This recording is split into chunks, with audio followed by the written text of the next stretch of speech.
সকাল থেকে লাইনে অপেক্ষা আর বিকেল গড়িয়ে সন্ধ্যা, তবুও শেষ হচ্ছে না রোগী দেখা। আগরতলা মেডিকেল কলেজ ও জিবিপি হাসপাতালের নিউরোলজি ওপিডিতে শুক্রবার এমনই চিত্র দেখা গেল। সকাল থেকেই চিকিৎসকের দেখার আশায় ভিড় জমান বিভিন্ন প্রান্ত থেকে আসা রোগীরা, কিন্তু বিকেল 5টা পেরিয়েও অনেক রোগীর চিকিৎসা সম্পূর্ণ না হওয়ায় চরম ভোগান্তির মুখে পড়েন রোগী ও তাদের পরিজনেরা। দীর্ঘক্ষণ অপেক্ষার পরও চিকিৎসা পরিষেবা পেতে বিলম্ব হওয়ায় ক্ষোভ প্রকাশ করেন অনেকেই।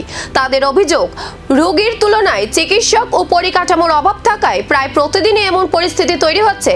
দ্রুত এই সমস্যার সমাধান করে রোগীদের হয়রানি কমাতে প্রয়োজনীয় পদক্ষেপ নেওয়ার দাবি জানিয়েছেন রোগী ও তাদের পরিবারের সদস্যরা। সারা তীব্রতা যে নিরিখে বা পেশেন্টের সাথে একটা কথা কোনো দরকার, বুদ্ধিজীবী মহলে যে একটা সিস্টেম চালু করছে যে ওপিডিতে রোগী দেখবো, প্রাইভেট চেম্বার রোগী দেখতো না।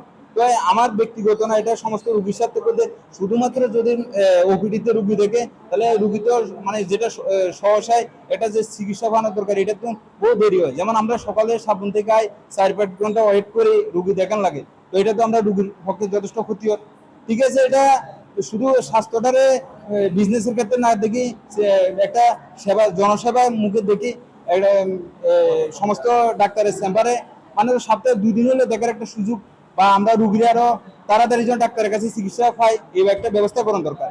ঠিক আছে, প্রাইভেট চেম্বার যদি সম্পূর্ণভাবে বন্ধ করা হয় আমার কোনো মানে কমপ্লেন নাই, কিন্তু প্রাইভেট চেম্বার বন্ধ করলে সমস্ত হসপিটালে ওপিডি কাউন্টার আরো বাড়ানো দরকার, টিকিট কাউন্টার আরো বাড়ানো দরকার। যেহেতু একটা রুগী আয় সহসায় ইমিডিয়েটলি যখন একটা ডাক্তারের কাছে পৌঁছাতে পারে।